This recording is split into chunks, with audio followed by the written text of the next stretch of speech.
50% of the listings had offer dates that we were trying to show. We just did 4 offers, and we got that for 55 grand under asking. 4 offers, right? offer date, Yeah. sells 55,000 under asking. So it's almost like we need to tell the public offer dates are back and multiple offers are back, but it means something totally different than it used to.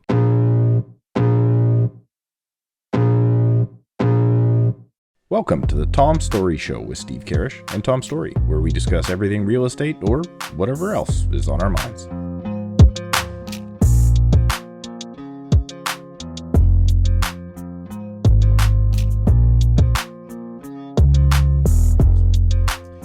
Welcome back, everybody, to another edition of the Tom Storey Show. We are happy that you are here, and we hope that we bring you some valuable information this Sunday morning, or really whatever day of the week you are listening. If you're watching us on YouTube, we want to say thank you. Make sure to hit that like button so that other awesome people like you get to see this podcast every single week. Me and Steve would really appreciate that. If you haven't already, make sure to subscribe. Steve, we are nearing, I think, 1,500 subscribers on the podcast channel. Almost there. Which is really, really cool to see. The growth on that has been amazing over the last, 6 or 7, I don't even know, 8 months now maybe we're at, which has been awesome. And if you listen on the audio side, we're going to continue to run the series in which if you leave us an audio review, which is funny, we will read it live on the show. Which brings me into this week's guest. Someone who I've got to know very well over the last few years, and also so happens to work in the same market as Surrey Steve. Dave Masson has joined the show. Dave Masson is the team leader at Royal LePage, and he also works in the Fraser Valley market. He's got over a decade of experience as a real estate agent, so he's seen the market shift over the last little bit as well. Dave, welcome to the show. Hey, man. Thanks for having me. Appreciate it. So first question, which is the most important, does Steve have a bad reputation in your market? Give me all the dirt on Steve. Oh, yeah. It's not good. It's not good. No, it's not. I'm kidding. Him and I have not crossed paths, but I do watch him on your podcast, and I've he's got great knowledge and great insight on the market. So, but we haven't crossed paths. But that's that's par for the course. How many realtors do we have in our board alone? I think we're like close to 4,500. No, right? We're cresting. We're any day now. We'll crest 5,000. So there you go. And that's just in the Fraser Valley. That doesn't even go into the Vancouver side of things, which is double that easy. So there's a lot of realtors. Well, just to give some context, I was at a lunch the other day, and for the Toronto Real Estate Board, which services way more than just Toronto, we've now hit 80,000. There you go. Which is just insane. That's insane. So that means 50% of your clients, Tom, are real estate agents. Well, or going to become one at some point. At some point.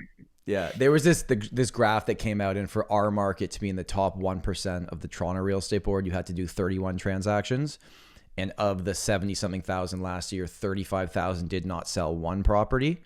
So I always make it clear that when these numbers sound ridiculous, it's like half of them didn't even try. The other half were trying, but really there's probably 20 to 25,000 people waking up every day trying to sell a real estate. So it's not quite what it seems like having a real estate license. And even though I guess technically you are a realtor with the R on the end of it, right? But not quite the same thing. So Dave, what are the board? Sorry, go on. Sorry to cut you off. What are the board fees there? I'm just curious. Like, if you're acting as a real estate agent there, what are you paying per year to not sell anything? I think it's like 1,500 to 20, including insurance and everything, $2,200 or something. What's your office fees? That's wild. But we have the 1-year renewal, where I believe you guys have the 2-year renewal. Yeah. So I don't know if that helps us or hurts us. That maybe people can be like, okay, it's just 1 year. I'll figure it out next year. That keeps them staying longer. I'm not quite sure. Yeah, fair enough. So Fraser Valley, let's talk about it. Hang on, Tom. Yeah, okay. Steve wants to jump in because now we finally got someone in his market. Do you know how much crap I've already gotten? Because we run ads like for my team on the podcast. And you keep saying it like the TV show, and you need to put the Z in it. Okay, it's Fraser, not Fraser.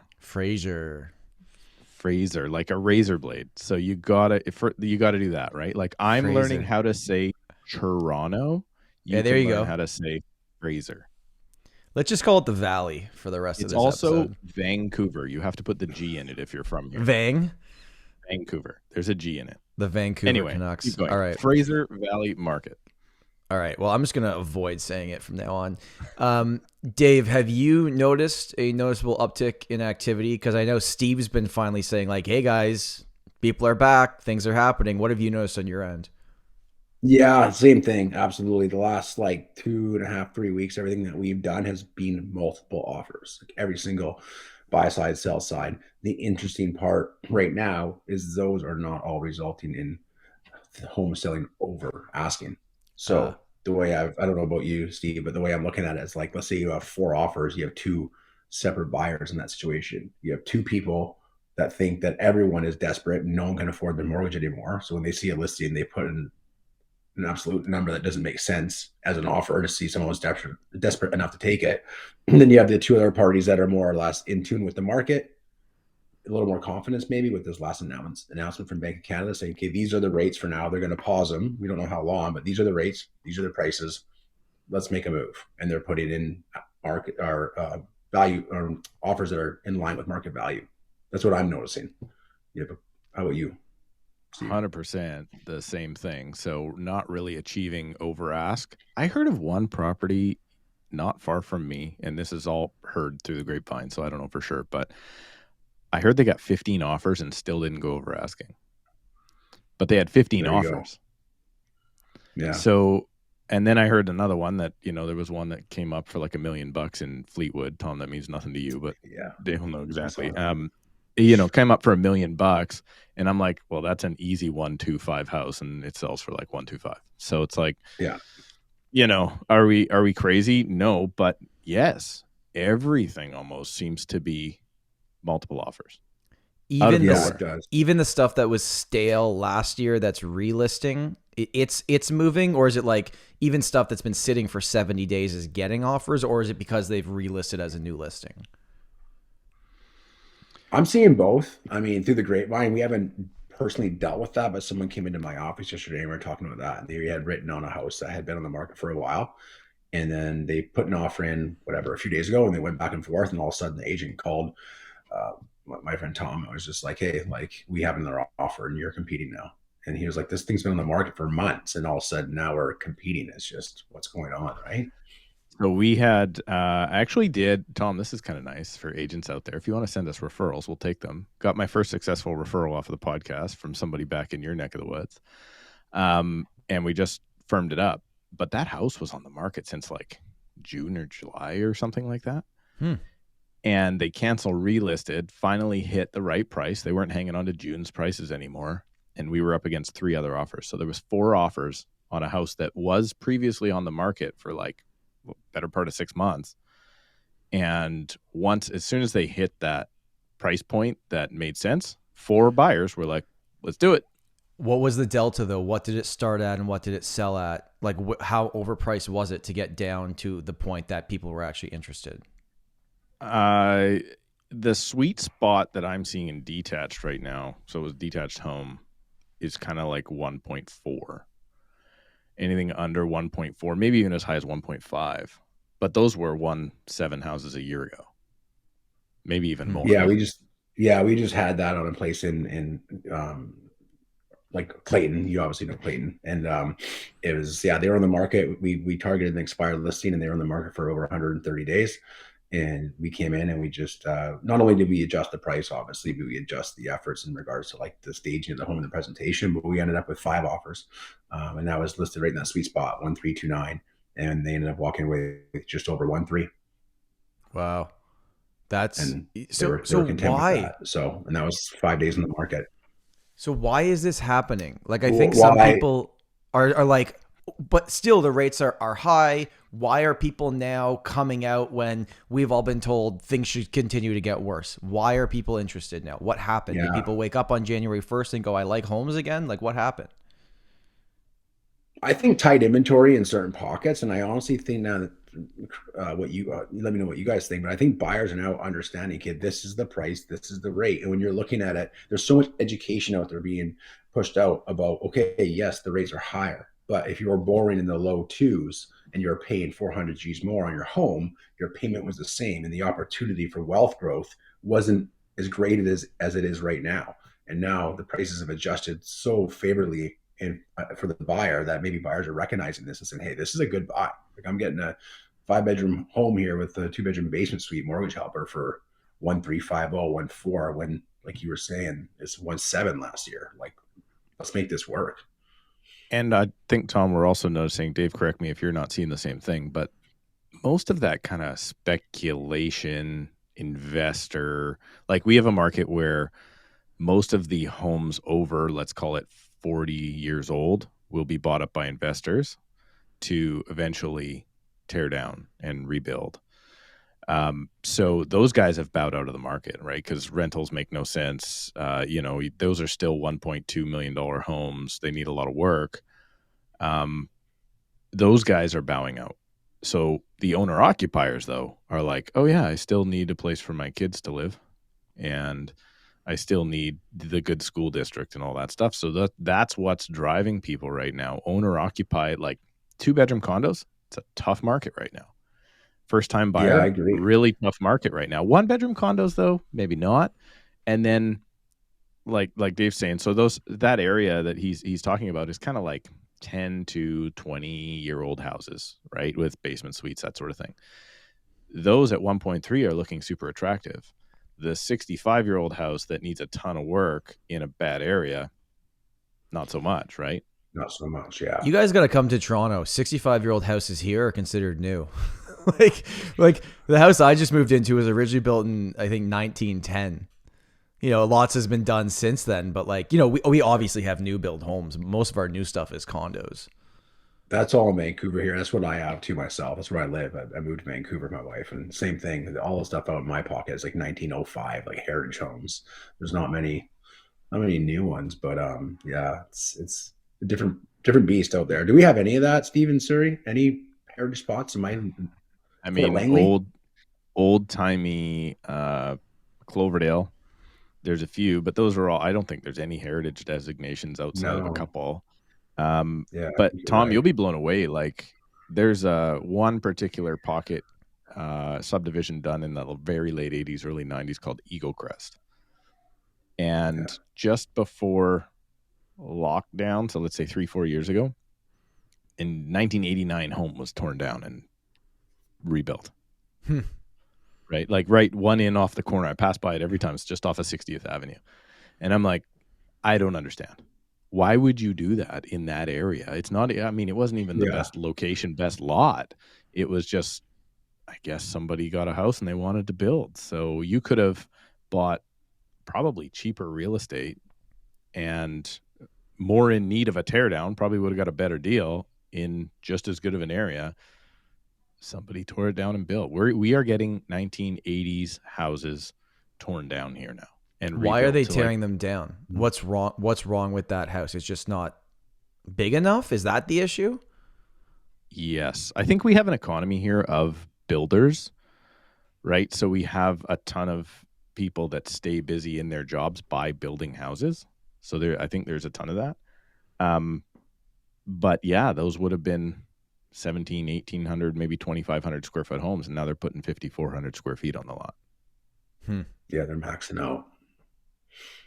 So and that's just the house they're going to live in for the next 10, 15 years, right? Like, are they flipping these things? Are they doing this to sell them, or are they doing this to actually move into it? I think it really depends. Yeah, David, it really depends.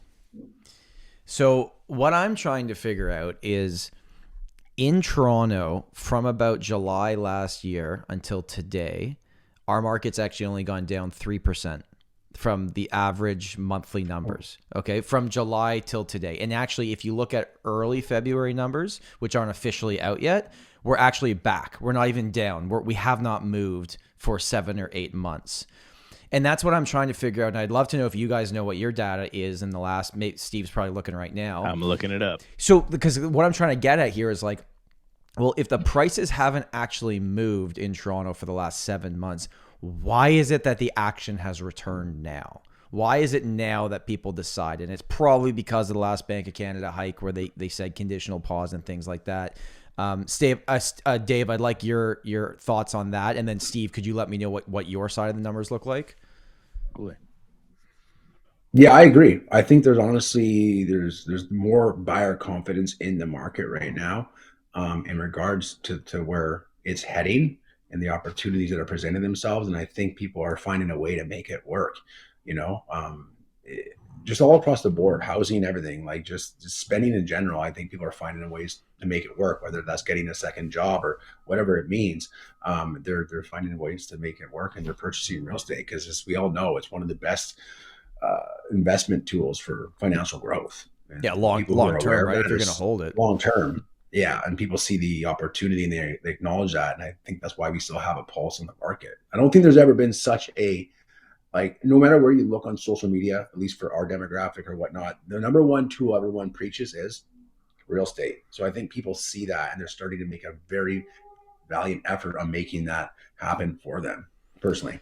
Steve's still on MySpace, but we're going to get him over to Instagram as soon as we can. Steve, I know you're probably looking at the numbers. It's starting to take off with these shorts that I'm posting to Reels, so it's not doing too bad. He had a Reel do more than like 3 likes, and he's like over the moon about it. Yeah. Yeah. Are you in it now? Yeah. I'm like one of the kids now. Okay, so what are your numbers, Steve? Wait, I got to get on. No, TikTok's even getting old now. What's the new thing? Anyway, sorry, numbers. Okay, so here's the one thing I think about now that actually Steve Soretsky brought up. He's like, okay, I know what the numbers say, but what is your house doing? Right? So there's 2 different things here, and I'll use kind of broad examples so Dave can kind of give his opinion on it. But the peak, obviously, you want average, benchmark, or median, Tom? I was using average on my chart that I did the same thing. So this is all real estate. The entire Fraser Valley board. Wait, I better make sure I'm quoting that correctly. No, this is detached. Sorry. Detached the entire Fraser Valley board area. So that's from where my office is, Tom, all the way out to Mission, which is the sticks, as far as I'm concerned. People in Mission will get angry. February, so almost exactly a year ago, 1.9 average detached price. Today, 1,382. Okay, so here's my question. From February to July, what was the drop off there? Like, when did the biggest price drop happen? Well, so that's the interesting part. So I would feel like when I go, so Dave, I'm going to give you my specs, kind of. 6,000 square foot lot, almost 4,000 square foot house in Cloverdale. Right. At the peak, that was $2 million. Yeah. Right now, well, let me keep going. I want to say in summer, September, maybe, that was 1.6. Steve, Maybe you forgot one more. of your selling features, though. You've got a basement gym that's never been used. I used that thing this morning. Shut your mouth, Tom Storey. So, also rental suite. So I would say that's 1.6 to 1.65 in September. I think that's the same price today. Right. So I agree. So saying that, well, thank you for the evaluation. I appreciate it. But here's the thing. So I'm looking now at the numbers and I'm using average price. Average detached price in the entire Fraser Valley went from 1.395 to 1.382. So that's a $15,000, $17,000 drop since September. So the drop was from February to September. And since then, we've had how many rate hikes since September? What, 3? We had the big one in September. 2, I think. I think we had 3, a 25, a 50 in December, 75 in September. Yeah. So 3. So with the rate hikes, why have the prices not dropped? Is a question that I'm sure people sitting on the sidelines are saying, what the hell, guys? Like, this doesn't make any sense. Why are prices holding? Dave, do you have any thoughts on that?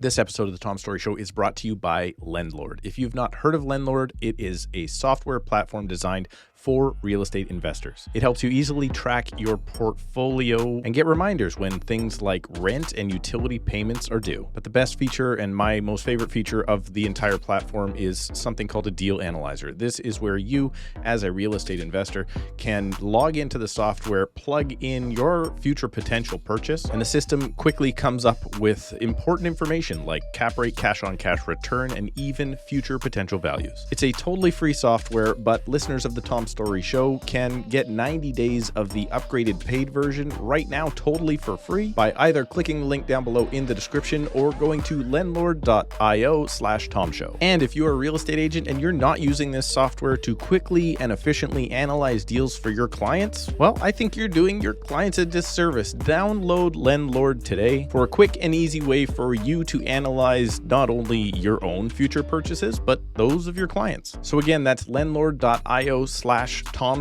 to sign up right now, and listeners of the Tom Storey Show receive 90 days of the paid version totally for free. I have tried this software myself. I think it's fantastic and extremely useful as a real estate investor. Sign up today. That's lendlord.io/TomShow. And now back to the podcast. I think it's very pocket dependent. What do you think, Steve? Like, I think they're like you mentioned, Cloverdale. That holds its value. It's relatively pretty strong in comparison to other areas, right? So, I guess that is across the board, like you mentioned. But yeah, it's a great. Why would it hold its value? Is it sellers holding their ground? Perhaps have we reached the bottom, quote unquote? And people are just like, if I'm not moving this at this price, it doesn't make sense because like the juice isn't worth the squeeze. Because whatever I buy in the back end, if I'm downsizing, it just isn't what I'm after. Maybe. Well, in average pricing in townhouses, in apartments, and in detached, this last month is not the lowest price. So in detached, it was November. In apartments, it was December. And in townhouses, it was December. So prices now in all categories have gone up since December. So are we now seeing the result of coming into the spring market, even with all this interest rate stuff aside? Are we now seeing that, yeah, we're getting back off to maybe the normal flat ground? Personally, I hope we are. I hope we go. I don't. When did you get your license, Dave? 2011. Okay, so when you perfect time to get in the market, by the way. 2011 through 2015, that was a very stable, probably mostly declining market in our marketplace. So it was very much like you could look at a house from the outside and, barring $100,000 renovation inside, you could tell what that house is worth within $20,000 bucks. And you haven't been able to do that since, because it's been ups and downs and ups and downs. Correct. So yeah. I think if we're very lucky, we'll get to a spot in the next 3, 4, 5 years where we can go, okay, can we go back to a 1 to 2% growth for a few years and not end up in this? It has to be up 25% in a year and then also down 25% in a year. Yeah. Less fluctuation for sure and more balance. I think that's what we're all after, no matter what side of the equation you're on. Would just be some nice balance, because it helps on all aspects of it, from like pricing properties to managing emotions on the seller side and the buyer side. Because obviously selling real estate's the number one thing is it's very emotional for every party involved, because you don't know what's on the other side. And sometimes people, they think too short term, and that's fair. It's a big purchase, but they can't put those long-term vision on and just hold tight. So some balance would be nice where it's not fluctuating so much. I've got a thought. So let's play the other side of this. Okay. So us three as three talking heads that sell real estate for a living. I think sometimes that like, I never want to be biased in what I say, in which I will always tell people what I'm actually seeing, whether they like it or not. And trust me, they'll tell me if they don't like it. But okay, the other side of the equation is, multiple offers are back. Seems like prices aren't going down anymore. The job numbers were like 20 times. By the way, how are they 20 times higher than expectations? Someone's doing math wrong. Something's going on there. Okay. Is Bank of Canada now going to look at this and go conditional pause? Well, conditional's out of, or the pause is out of this because things are still going well. We got to tighten this up more, and more rates are coming, because that's probably where people that are, I don't know, hoping for the market to continue to go down are thinking. Is that something that could happen, Steve?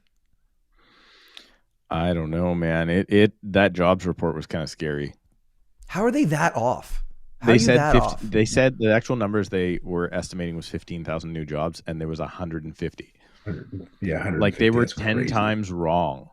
So aside from inflation, U.S. inflation went down, but not as fast as they were hoping. I don't know, man. I personally am thinking that a pause right now is probably not the right thing to do. And there's a really good chance that, I don't know, I think maybe they should keep going a quarter point at a time until there's some sort of stability. You see that happening too, Dave? Them going up, yeah. I think they'll pause the next one, and I think they're going to take a couple months here to really reevaluate and see what those rate hikes, the effect they had. The jobs thing doesn't help, and the amount people are still spending that we can see doesn't help. But like it's, yeah, I don't want them to do what I see why they probably should. I think I'm just thinking more on the economic side, the compassion side for people who bought at the top of the market. Perhaps that's what I'm more or less thinking there. But I do agree that it's probably in the benefit to do another one at some point. But on the flip side, there's some compassion where I'm like, man, people are getting squeezed, and we don't. It's hard to see that, right? But Dave, don't you know that everyone that bought at the top of the market was just a greedy speculator? Don't we all know that? Isn't that the reality? Yeah, that is the reality. There wasn't just a few people that saved up and wanted to own a house and move into an area to have a good school district. It's just all the people that are causing the problems, right? But yeah. Tom, I got a question for you, because I want to know how you're differing from what we're seeing here. Here's a legitimate concern that I have, and it has to do with you people, Tom Storey, you variable rate liking people, and I'm not that guy. I'm not that guy anymore. I don't like it anymore. You are on a 1 year. That is a variable as far as I'm concerned. Yeah, whatever. Here's the issue that I'm seeing with people. They are in these variables. They got into these variables, and their payments have gone up crazy amounts, like $1,200, $2,400 a month. And they're still going, well, I'm not going to lock in at 4.79, even though I'm at 6.5 right now, because rates are going to go down. Are you not worried about those people? Are you sure they can lock in at 4.79? I don't think they can. I don't think it would be that low. Is that a realistic situation? If you're CMHC or not, I guess if you're under $1 million right now, you can still lock in at 4. I saw 4.69 the other day. That might be going up though, because I heard bond yields spiked the other day with the jobs report. So that being said, I have no idea what bond yield even means. So yeah, that's an equation like benchmark price that I still don't know exactly how they figure it out. So if they go up, let's say they do two quarter points, I don't know, after the March announcement, whenever the next ones happen after that, they go do 2 quarter points in a row because the job numbers are still good and things are happening. Now, unless the bond yields follow suit going up, right now is probably, from my understanding, the second or third time in history that the variable has been above the fixed rate, like significantly, ever. So if Bank of Canada continues to raise the overnight rate, which impacts the variable rate mortgages, that's going to hurt the people that have variable rate mortgages. That is clear. But any new buyer coming into the market, like Dave, are any of your clients taking variables right now? No. Right. No, they're all going short fixed. Okay. And Steve, are you seeing the same thing? Yeah, more fixed rate for sure, because now it's a lower rate. But I'm terrified those people that are still gambling. So they were the gamblers when the rates were going up, that rates wouldn't continue to go up, and now they have an option for a lower payment right now, and they're still not choosing that lower payment in hopes that rates will go down in the future. So they're still gambling, and that's the part that scares me. Yeah. Yeah, I mean that's also the other side of the equation, right? Where we're talking about markets picking up now, things are happening. These are people that have owned the homes for a long time and new buyers entering the market that are likely taking a 1 to 3 or fixed. It's the people with the renewals that are coming up. And Dave, we had an episode where Steve shared his recent mortgage renewal where he got a 2-year at 2.75 just because he's an absolute, got a horseshoe up his back end. Wow. Where he actually did it 2 years ago, not knowing, and had 2 years left on his mortgage. 3 years ago. Whatever. I lost track of my renewal date, Dave. Yeah. This is a guy, giving other people advice on real estate, doesn't know his mortgage is renewing. Anyways, that's all love, Steve. I'm just joking. What I'm trying to get at is that I think the worry is that if the rates keep going up on the variable side, because even though the new buyers are taking the fix, is if people have that and they bought at the peak or even previous to the peak and their payments are going up, at some point here, Steve, if they don't lock in, they're going to have to sell that property because they can't afford it anymore if rates keep going up. And that is what people have been saying should happen. We should see forced sales. We should see people that are over leveraged. We haven't yet quite seen it. Is it just we got to wait longer? I'm interested to see if Dave's seen it because I have seen none of it. And I do know some people who have had their payments increase a ton. Dave, have you seen anybody phone you yet personal to say, level, hey, no. Yeah, they can't. No, Nobody's like, hey, I can't afford this at all right now. Dave, get me out. No one's reached out. I hope no one does. I haven't seen it, when I'm looking for listings and stuff, and you'll obviously see like the owner, the bank, etc. If it's foreclosure, right? Like I haven't seen any of that yet. So maybe people are making adjustments and really not going for dinners, not traveling, and really trying to just grin and bear it for the next little bit here and see what happens this year. And at one point, to talk what you were touching on there, Steve, is maybe they'll just be forced to that. Maybe they'll be forced to the fixed. They might say, hey, we're going to have to just not stop gambling on these going down and just take a 2-year fixed, 3-year fixed, and just ride it out. Because I mean the sales are still down in comparison, right? So yes, the activity on our listings are up, but at the end of the day, the sales are still not what they were, and historically low. Historically low, right? So to touch on what we were talking about with the Bank of Canada, seeing that yes, the sales, the multiples are there, this, that, and the other, but they're not going way over asking like they were a couple of years ago. The FOMO isn't driving the market. There's no fear of missing out because there's nothing to miss out on right now. What are you going to miss out on? High rates, right? And there's there's a tight selection of inventory. So I think the question is who is buying this? And so when I look at who is buying the real estate that I am selling, it is people who are taking the advantage of the opportunity. And the price differential is so small now between a townhouse and a detached home. And if you bought that townhouse pre-whatever 2020, let's say you got in 2016, there's a good chance you're sitting on a decent amount of equity.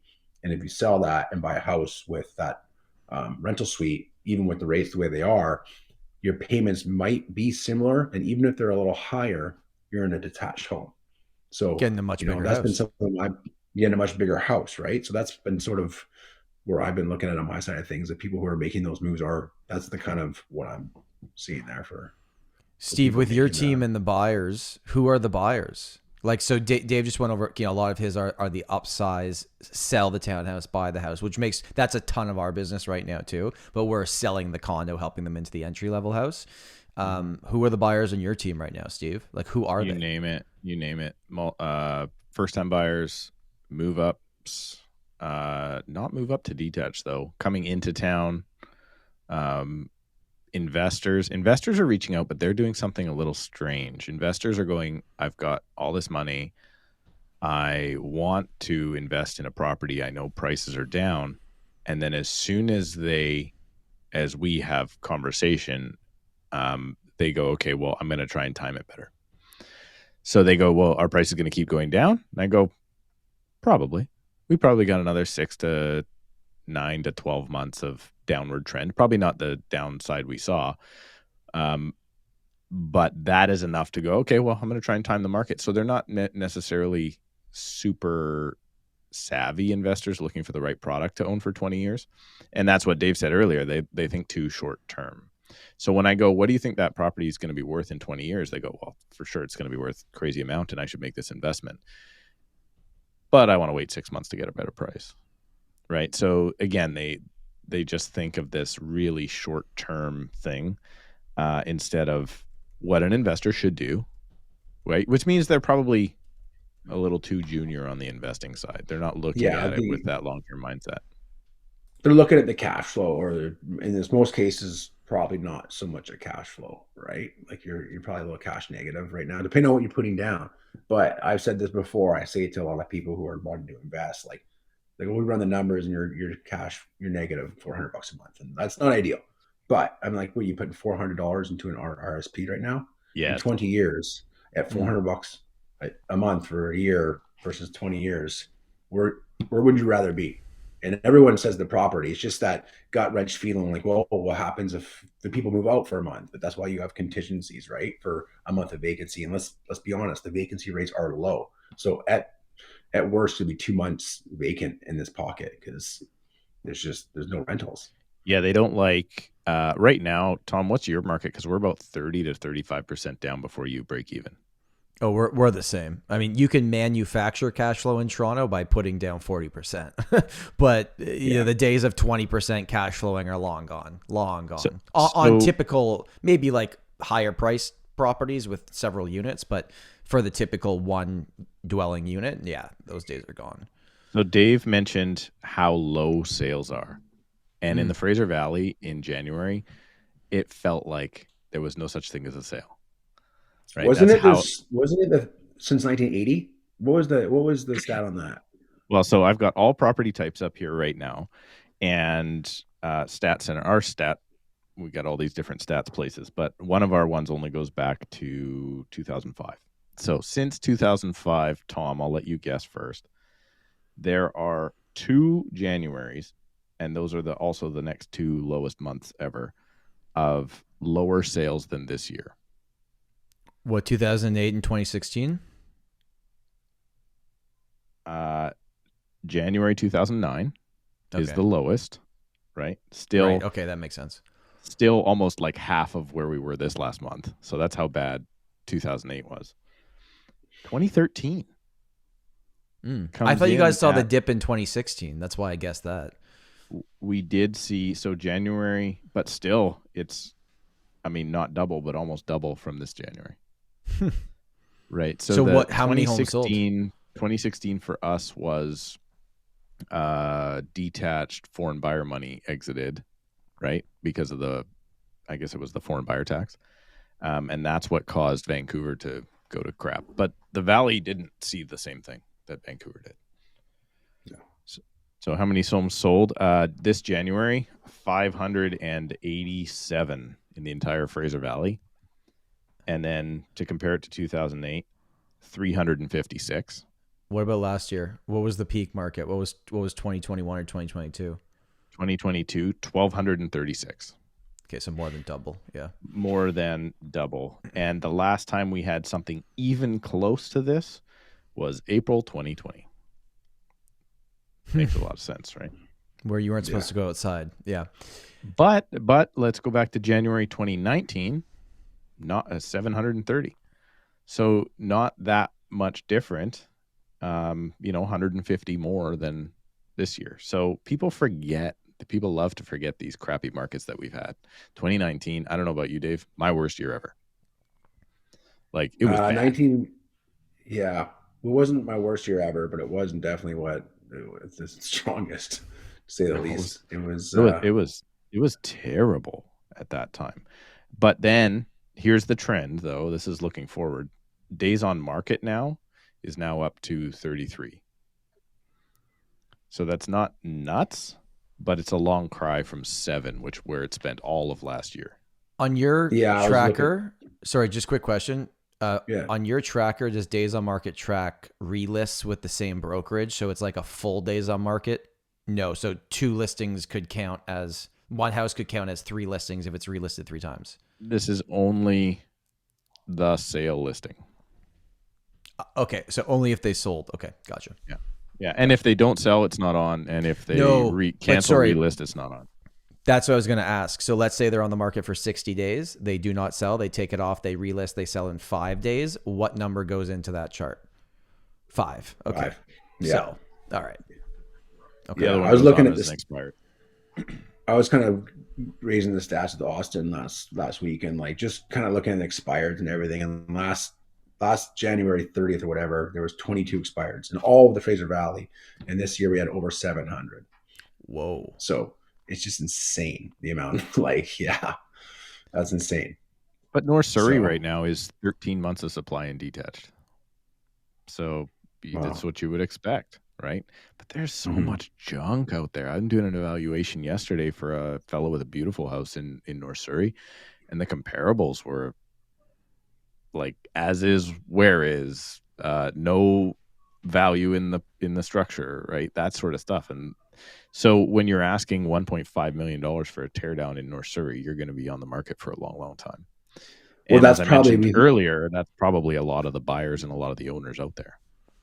Yeah, and that's probably why we are seeing multiple offers, because good inventory is tight and well-priced inventory is tight, because there's still people priced at June numbers or whatever you want to say last year. They're still looking at that. And there's still agents willing to take that on. Some of the newer ones not able to have those hard conversations, right? And say, listen, like, I wish I could get you that, but the reality is, here are the stats, and just hold your ground. And I don't think there's enough people doing that. Hence, not the great inventory supply that's out there. Back to the multiples. Dave, what is your cutoff line when you're talking to somebody to turn them down? I like to use the line, I'd rather turn you down than let you down. How far do you think is acceptable to take high these days? I'm stealing that. I don't take anything high, and I just don't, because we do invest a lot of money into our listings with the staging and everything. And I just say, I've got skin in the game, and if someone can't come in here and educate you on the actual price and what your home is worth, how are they going to negotiate properly for you? It just doesn't line up for me. If you don't have that strength on having hard conversations with people, then how are you going to negotiate in someone's favor to get them that price if you are priced in line with market? Right. So it's just a waste of everyone's time, and you're leading yourself to disappointment, because I don't think anyone's trying. You're not going to get a lowball offer if you're too high. You'll get one if you're like in market value, but along with those lowball offers, because of what we just touched on and the education behind these buyers right now, you are going to get a market value offer, because when it hits the market, they're going to see that that's a good buy. Let's go see it and let's write on it. And your days on market will be also significantly less. This episode of the Tom Storey Show is brought to you by the Real Estate Video Course. Today's real estate industry has changed, and you can no longer rely primarily on door knocking, cold calling, and geo-farming. While these strategies still work, video provides something that these traditional methods just don't, and that is leads that reach out to you because of you and the message and content that you are providing. I believe that video is king, and that through video, you can leverage your message, create stronger relationships, and become the authority on real estate in your marketplace. The Real Estate Video Course is a 5-part course that will teach you the fundamentals of video, including why it's so impactful, the equipment that you need to invest in to get started, and the proven tips and strategies used to ensure long-term success. So go to videocourselogin.com today to become a true creator, level up your editing and production skills, and develop your real estate video plan to leverage your message to current and prospective clients. That's videocourselogin.com. The link is below in the description, and don't forget to use the discount code TOMSHOW at checkout for 10% off any purchase. That's videocourselogin.com and use the checkout code TOMSHOW. That's TOMSHOW. I would like to petition that our real estate boards hire someone from the analytics on the sports side of things. So here's my little analogy. You know, in a hockey game, there's shots on net, right? Or shots on goal. But then the actual analytic that counts is like quality scoring chances, like within a certain area, or like where this could actually go into the net. That's a more effective stat, where we have the stats of active inventory.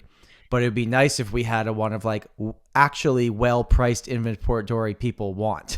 Because right now we have this, we're clumping it saying, well, there's all these homes available. Well, there are a lot of homes available overpriced that people are not interested in. And then there's a very small amount of homes available in a price point that people want. And that seems to be what's happening right now. So how would you track that? You can't. Maybe you have a stat that says list to sale ratio within 7 days of listing. Versus after 7 days of listing. Maybe 14 days is like a safer, but yeah. Well, whatever the metric is, who knows? But it would be interesting, because actually the valuations I'm doing in North Surrey with 13 months supply of inventory out there, the homes that are selling, like the smallest drop was 80 grand below list price, and some of them were 250 below list price. So the sellers weren't willing to drop their price there, but they were willing to accept market value. And the market values weren't crazy low. Like, they weren't like, oh, that's nuts. It's just all the asking prices are 250, 300 grand above.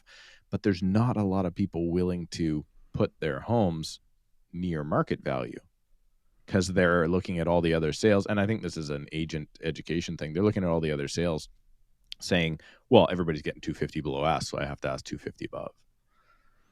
Yeah. And that comes down to the education, right? And you just, it's, I wouldn't say it's easy. It's easy to show them the numbers. It's hard to have the conversation. But it's like, hey, this is the number. Your home is worth 1,350. We're going to get that. And you don't have to take an offer you don't like. So let's list it at 1,349, 1,350. And I can guarantee you we're going to be busy, and I can guarantee you're going to get a number you like. And if you don't, it's just as simple to say no as it is yes. We can reevaluate, but you're not going to need to.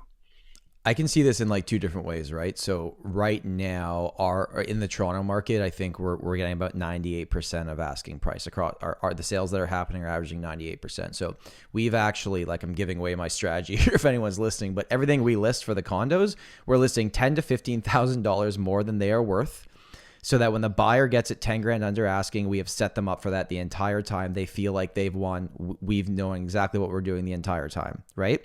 Then one of the favorite things I've ever heard, and Steve, this is something I learned from Nathan Dart, was like, when you're having a conversation with a seller, can we ever actually underprice a property?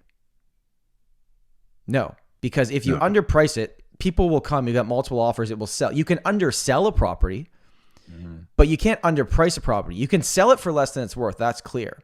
But if you price it low and you get all this action, it's going to push the price up to where the market believes it's worth anyways. But it's a tough conversation with the seller if everything else is selling under, that they want to just not be the one in the neighborhood that, and then they might think, well, if I list 200 under what I want to list at, even though that's what mine's worth, then I'm going to get an offer 200 under that because that's what all the other ones are doing, right? So, I mean, these are tough conversations. That's probably going to make our industry better as a whole because, let's all be honest, we didn't have to have these conversations for the last 3 years. You know what did come back? You know what did come back though, Tom? And Dave, let me know if you saw this. We were trying to show buyers this weekend. I was going over some things with Eric on my team. Offer dates. Yeah. 50% of the listings had offer dates that we were trying to show. We just did one. So we wrote on one that had an offer date. Yeah. And how did that many go? offers? Was that the one multiples? Yeah, we were multiples. Austin represented the buyer there, and 4 offers, and we got that for 55 grand under asking. So that's interesting. 4 offers, right? Offer date, sells 55,000 under asking. So it's almost like we need to tell the public, yes, offer dates are back and multiple offers are back, but it means something totally different than it used to. But like everyone's going to be so jaded because they're like, oh, no, not this again. But it's different than what it was. Same words, but different result. 100%. Yeah, that's... And then for the low sales volume, I just want to bring that up one more time. So we've seen low sales volume about 50% under what is typical for basically the last 7-8 months for both of our markets. Like the sales volume's significantly down. When the prices were going down, no one seemed to have an issue with the fact that, well, we're only working with 50% of the data because prices are going down and that's what we want to happen. And now that our prices are ticking up in February to the previous month, but the argument that I've seen so far online is, well, there's not enough data to support the prices going up. So it didn't matter when they were going down, but when they're going up, it's a whole different conversation. Have you guys had any conversations about that? Or just, you think February numbers are going to be pretty good compared to, I'm talking sales numbers, not sale prices. Dave, you think that's going to happen? I think you think the sales are going to spike up over last month is what you're asking? Month over month. Month over month. I absolutely, for sure. I think so.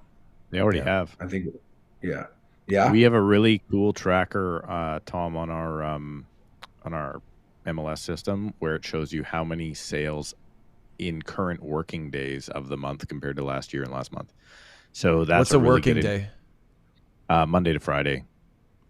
You can't do sales on weekends? What's going on? No, over but there? it says, but it's a good way to track immediate stats, right? How many working days within a month, because of obviously, well, it's legit that, you know, when you have long weekends, you'll get less business going on. But it is already up. It's not nearly what last year was, Well, but of course. it's double last month. So we're going to hit really good numbers this month. I think we should acknowledge our friend Brendan Ogmanson, because he's writing a report right now for the February numbers, what the year over years are going to say. And he's probably not having a good time. he's trying to figure out his wording right now and how to make it not sound like an excuse, because year over year is about to look really, really bad. Yeah. But speaking of really good excuses, did you guys see all the coverage of, I think might do a video on this for my channel, but all the coverage of Benjamin Tal this last week? No, I haven't. What do you say? It's been, let me read you the headline because I snapshotted it because I'm probably going to do something on this. Rents are soaring in Canada as surge of people go uncounted. What does he mean by that? I'm gonna do my research, but basically there's a graph that shows since October of this last year, the amount of people that are coming into the country each month is unreal. And he doesn't believe Stats Canada is tracking them correctly. Well, if our job number estimates are any indication, maybe there's a few holes elsewhere. Yeah. Right. So they're letting in, you know, because he went through that whole thing about how, you know, all the people that we had nobody coming in 2021, except we had 500,000 students here that all got their PRs instead of extending their visas. That sort of number, well, the amount of students that are now coming in to fill their previous spots, right? The amount of people that are flooding to this country. There's a graph, and it is like 3 times greater than any other previous month ever. And so he's like, there's going to be, I know they say it's cute. We're shooting for like, what, 465 this year, or whatever the number is. He's like, actual bodies, we're talking 1 million people. Wow. So how's that going to Steve, don't worry. We've banned foreign buyers. We've fixed the problem. Yeah. We have banned foreign buyers, and now just anyone that's a foreigner is technically a Canadian citizen. That's crazy. I haven't seen that. I saw another report I wanted to ask both of you about, and I don't know if it was just Vancouver. It expanded into the boonies where Steve is, but it said that basically half of the population owns their property outright, like no mortgage. Which what I'm hearing is basically saying half of people that live in Vancouver are multimillionaires if they just own their property outright. Did you guys see that? I didn't see that report. Did. Who covered it? I saw it on the Instagrams. Keep talking, Tom. I'm going to look it up. I think it might have been Alex. Essentially what it was is that in most of Vancouver and all these areas, almost 50% of all the households were fully owned without a mortgage on them. And I guess you can make the argument that, well, that means that 50% less people that could be in trouble because of all the rate hikes because they own it outright. But I didn't realize it would have been that high of a number. I mean, assuming that most of these people are, well, probably boomers that have owned the house for a long time, that bought it for $200,000, paid it off, and have just lived there for a long time. They're not paying today's prices. Did you find it, Steve? Here is, and this is the super scientific research from Alex Dunbar's Instagram. So shout out Alex Dunbar. He posted something pretty funny the other day. I hope you're correct, Alex. Otherwise, the YouTube comments will not like. He listens too, so he'll hear this. Data shows the following percentage of households are mortgage free in these BC cities. Vancouver at the highest, 50%. So 50% of households are mortgage free. Question I have is, does that include renters? I hope not. Saanich 47, Burnaby 45, Richmond 45, Langley 35, and good old Surrey 32%. Still pretty, like I would have never guessed those numbers at all, to be honest. Yeah, totally mortgage free, and that doesn't then count the people like, I got a mortgage. It's easily paid for by my tenants in the basement. So there's a lot of people in pretty good shape, and I think that's what the housing groups on Facebook don't like to acknowledge. So if you have that No. long-term bull perspective on the market, it is that many people are mortgage free. We're actually getting more people into this country than we ever have before. And the amount of inventory that exists that people actually want seems to be dwindling, right? I guess that would be the argument on that. Well, you know, maybe things aren't as bad as they are. And I guess, you know, time will tell. No one knows how this is going to play out. No one, yeah. Those, Yeah. those would be three great, pretty much points bang on. Those are actually the factors that are taking place right now. Every single one of those. Yeah. Other than if it gets to a point that people just can't afford things. And I'll tell you guys on my end, I've had several people reach out to me. Now this is I could do a whole hour on this, but like bought a pre-construction condo in the last 4 years against my advice and not with me, that are calling me saying, "Hey Tom, it's coming up to close and like, I got to move this thing." And I'm like, "Okay, we can move it. You are going to take a loss. You are going to take a loss." So what I've seen in my own day-to-day is the people that are coming to me saying, "Hey, I got an issue here. I got to move it." It's not their primary residence. It's not a finished property. It is, I bought something on paper and the rates doubled and I can't close on this thing anymore. So the assignment market is up. That's where I think most of the trouble is, to be honest. Since I'm here on the Instagrams with all the kids, another one I want to point out is Adam Nadler put out something on his stories, and it's a news story from 1998 talking about how people will no longer move to Toronto and how they're turning down jobs to stay in cheaper cities. What happened? 1998, 25 years ago. It's just that we're all living the same thing, man. We're on that hamster wheel. We think we're special because we're here right now. Everybody else thought they were special when they were there, right? Housing sucks to pay for because we all want to go on vacation. But last time I checked, vacation's 1 week a year. And, well, for me, it's not even that much. But, 1 or 2 weeks a year for most people. And I got to pay for the house for the rest of the time. You're trying to do the math. There's 52 weeks in the year, Steve. So you got 50 weeks in the house. I have at least that. I spend a week at your house and then maybe a week in Whistler if I'm lucky. Yeah, there's no instant gratification, or however you want to say it, when you buy a home, right? It's neat. People with the long-term outlook, they love it. But like, you're going back to what you're saying, Steve, it's the vacations, it's the cars, these fancy cars, these things that some people want to have, but they also want the house. But the house is the problem because it's too expensive. How are people doing this? Are you guys doing vacations? I can't do a vacation right now. I will not pay for it. I can do business trips because it goes on the business card, but I can't do personal trips. Well, I can, but I don't want to. Yeah, I went away in October, but I've been saving up for that for a while. It had been a goal of mine to take my wife and my kids back to where my wife and I got married, which was Maui. So I was strategically placing money away from that. If someone called me today and said they wanted to go play golf in Arizona, I would just say, "I'll catch you on that little Instagram thing that all the kids use." But and I'll watch you from there, because I'm not coming to play golf and spend that money right now. Prices for everything are skyrocketing. It's just not a good time to be. I mean, my financial advisor said to me, "It's not going to be like it's going to be a recession. The best thing I can say is don't be an asshole with your money." So okay. Like, Yeah. just Well, be conservative. we used do to the things. do Vegas twice a year, right? Getaway Yeah. weekend. I was talking to an agent. We're doing a deal. He's like, okay.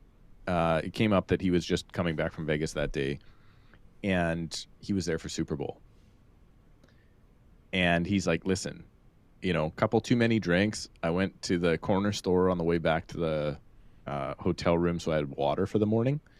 2 bottles of water, $14.50, 17 mil, or 100 or 710 mil, $14.50."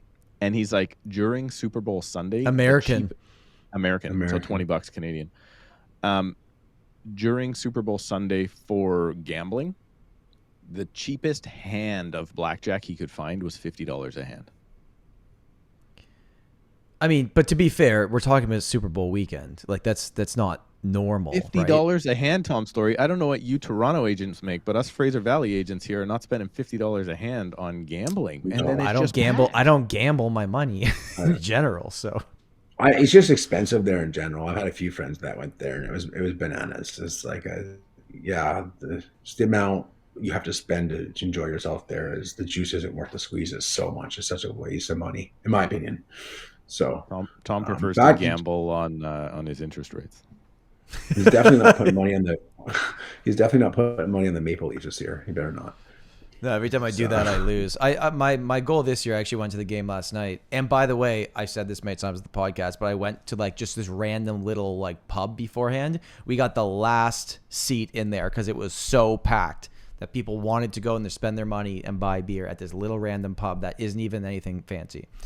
But yeah, my goal this year on the Leafs is I'm just going to pretend I don't care. So whatever happens, happens, and then they'll eventually hurt me at some point, right? Yeah.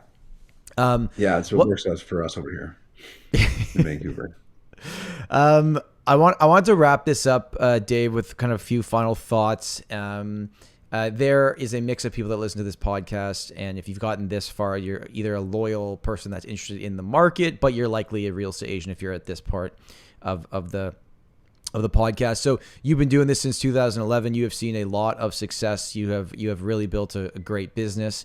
You're now starting to expand and doing more of the video stuff and social stuff. So I just like your experience as someone that was already successful that recognized, okay, maybe I got to start doing the stuff that the kids are doing, as Steve would say. What have you found that experience like? In regards just to the video? Just like the accountability of doing it and if you're getting any results from it, and if it's done anything for your business. Yeah, I mean, obviously coming up with the content sometimes can be struggling. That's why I follow you and I just go to your most viewed ones and I just like, oh, this sounds good. But, between that and finding out news articles, which you taught me, there's always something to talk about or jotting things down that people are calling me about. So creating the content, I think, would be more or less the most difficult part because you want to make stuff that people want to listen to, right? And so that's the hardest part. Filming it's not. And yes, I have seen success. I have had clients reach out to me and said, I loved your video. I forwarded it to someone that's looking to buy or sell. And then they'll reach out, or I'll post it on my Instagram, and someone that I worked with years ago will reach out to me and say, hey, we're looking at buying an investment. Can we set up a call? And I had not spoke to this person in years. So it does work. It positions yourself as the expert in the market. Not everyone follows 1,000 realtors like we do. So they're not getting inundated with videos. They're the ones they're getting inundated with are the ones like ours, which are value driven, which have them reach out because they view us as the expert. I had something really interesting happen the other day. A client that I had sold a property to 5 years ago that never once responded to any of my check-ins, nothing, didn't come to the client parties. Silent, never heard anything. Randomly calls me last week and we just sold them a property yesterday. So he'd been watching from afar. He just didn't give a crap about me for those 5 years because he was living his life. And when he needed me, then he reached out. So I think that's kind of the way we got to look at this content stuff, is that most people don't need us, and that's okay. But just when that moment comes, if you've already given up on your content plan, they're going to find somebody else, right? That's least, I agree. Yeah. It's a touch point, right? Every time it's just like, you guys have been doing this long enough. Before we had video, sales is a contact sport. What are you doing? What are you sending? What are you calling? This just makes us, allows us to make contact in a less invasive way. Yes, you still have to call. Yes, you still have to email, but these are more touch points that are educational touch points that they do love. Whoever owns real estate wants to know. They might not comment, but no one owns a piece of real estate and doesn't give a shit what the market does. They care because they own real estate. So they'll watch. Totally. All right. As we wrap this up, Steve, final thoughts, any wild prediction for, hold on, let me Fraser Valley real estate. Call the Valley. The Valley real estate. There we go. And wild predictions. No, I think we're going to get into a normal market where buyers think it's worth less, sellers think it's worth more, and it's up to us to help bridge that gap. You're in a normal market, by the way, Tom. This is a measure that we use, exact science measure. When the difference between what the buyer's willing to pay and the seller's willing to accept is exactly the commission. That is how you are in a regular real estate market. So I think we're going to get there probably very, very, very soon. Dave, would you want to add anything to that? To what you think the next, the rest of 2023 is going to look like for you guys? I agree fully. I think we're going to just restore to balance, and buyers are going to kind of recognize what the prices are. Obviously, going to want more, but yeah, like you said, it's going to be the difference between the commission. I don't know if did you guys back in the day have those conversations with realtors that say, "Hey, man, I got to throw $1,000 in to make this happen. Can you?" Maybe we get back to those conversations when the buyer's agent's asking you to do that, but. Yeah, it's going to be balanced. It's not going to be crazy. I think we're going to be restored. A normal, nice market where we can all sort of relax. Yeah. Like not feel so, right? Do you remember, Tom, sorry to bring this up last second. I don't know if you've ever done this, but I used to go for like coffee with my team in the afternoon. And I can't remember the last time we did that crap. So like we used to It's not because of the market. And... It's because your team's sick of you. Never mind. I set myself up for that one. Never mind. You laid that out on a platter. Okay, Appreciate you, Tom Storey. Dave, thank you for coming. That was a really fun chat. It's nice to have another person from Steve's neck of the woods that is actually likable and positive and encouraging and not good just a grouchy. And, good looking. We go on and on. And younger in shape. Am I younger? No. I think you're younger. How old are you, Dave? Just turned 40. Oh yeah, you're younger. But I appreciate you thinking I am younger. I would have thought you were younger for sure. His maturity level doesn't add up to his age. Tell me what light you use. Whatever. Yeah, he's got a LUT or a filter for all the kids.